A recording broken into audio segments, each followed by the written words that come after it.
Xin chào mọi người, đã lâu rồi thì mình không quay lại để làm một cái clip giới thiệu về sản phẩm mới. Tuy nhiên lần này thì mình nghĩ là mình cần phải làm, bởi vì như tiêu đề các bạn đã có thể đọc rằng là sự thay thế mới cho Tester 68. Ngày xưa khi mà hãng CUI này nó tạo ra Tester 68, nó đã tạo nên một cái làn sóng mới ở trong cái môi trường bàn phím cơ custom. Bởi vì khi mà nó xuất hiện với giá 550.000 thì chúng ta không thể nào mà tìm được một cái kit bàn phím cơ nào mà có hot swap nhanh gọn lẹ như nó cả, và nó rất là tiện dụng ở thời điểm đó. Tuy nhiên sau một thời gian tồn tại ở Việt Nam cũng như là với giá bán quá là rẻ thì Tester 68 xuất hiện những cái lỗi ví dụ như là đột tử, loạn phím hoặc là lỗi kết nối receiver và Bluetooth.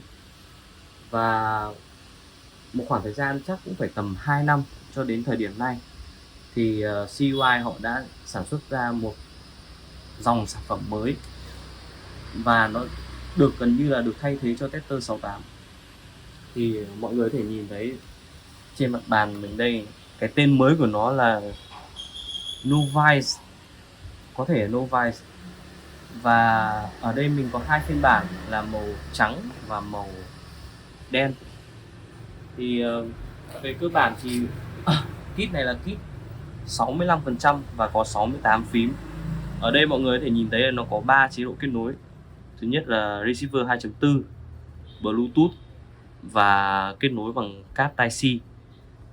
Hôm nay mình sẽ mở hộp và giới thiệu đến cho mọi người nhé. Và về hộp đóng gói thì ở trên phiên bản này thì vẫn giống như là Tester 68 thôi. Chúng ta vẫn chỉ có một cái hộp cắt tông giấy. Ở bên trong chúng ta sẽ có kit này. Ở bên dưới chúng ta sẽ có thêm một sợi cáp Type-C. Và cáp này có thêm một cục trở nhé mọi người. Đó, cáp có thêm một cục trở. Đầu Type-C đây. Ok, cáp này. Một cái quyển hướng dẫn sử dụng và giới thiệu về layout của kit luôn. Đó. Đây mình nghĩ rằng nó là một cái lớp farm dành cho đáy. Tuy nhiên là mình không rõ là nó có hiệu quả như hãng mong muốn hay không. Nhưng mà thôi họ cho thì chúng ta xin. Và có thêm một đôi pin cũng như là cái tool này luôn. Toàn bộ trong hộp chúng ta hết rồi. Nhân vật chính của chúng ta đây.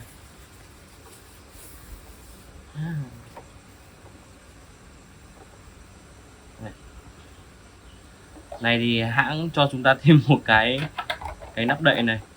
Anh em nào một kỹ tính và sợ bàn phím bụi ấy, thì khá là hợp lý đấy. Một diện mạo mới ha.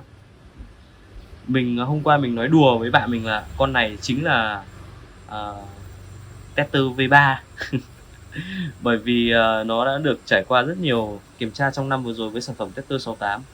Đây là led trắng nhé, led đơn màu chứ không phải led RGB. Và trên phiên bản này thì nó chỉ bật được led khi mà chúng ta cắm kết nối dây thôi. Receiver hay là Bluetooth thì chúng ta sẽ không có thể nào bật được led. Về vị trí lắp của pin thì vẫn giống như Tester 68, vẫn là ở dưới gáy. Cổng Type-C thì ở ngay giữa. Như này thì giống như các anh em ngày xưa là hay mua Tester 68 về xong rồi độ pin, xong rồi độ Type-C cho nó đấy. Ở đây mình thấy thì nó vẫn có lớp farm silicone giống như trên Tester 68.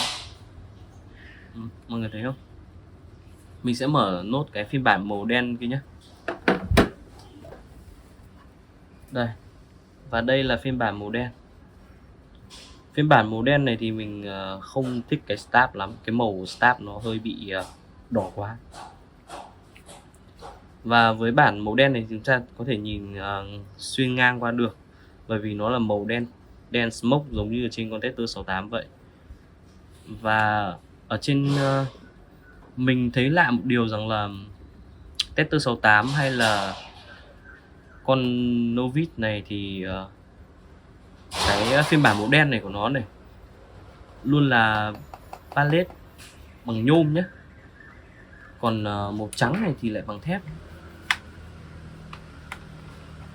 Đây là hai màu. Ok, mình đã chuyển lại góc máy để cho mọi người có một cái nhìn rõ nhất về hai phiên bản màu trắng và màu đen. Với phiên bản màu trắng này thì mình thấy stab nó được làm màu khá là hài hòa, chỉ là màu sữa thôi, trắng sữa thôi. Nhưng mà với màu đen thì mình không thích cái màu đỏ lắm. Thì mình xin được nhắc lại thông số cơ bản của Novix 68.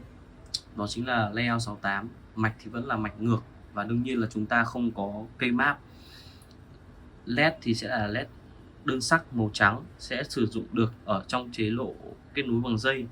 Với chế độ Bluetooth hay là receiver thì sẽ không có khả năng bật LED. Thì tới đây mình sẽ làm một clip build con Novix 68 này để rồi xem rằng là cái âm thanh cũng như là chất lượng của Stab Zin nó sẽ như nào nhé. Cảm ơn mọi người đã xem clip. Xin chào và hẹn gặp lại.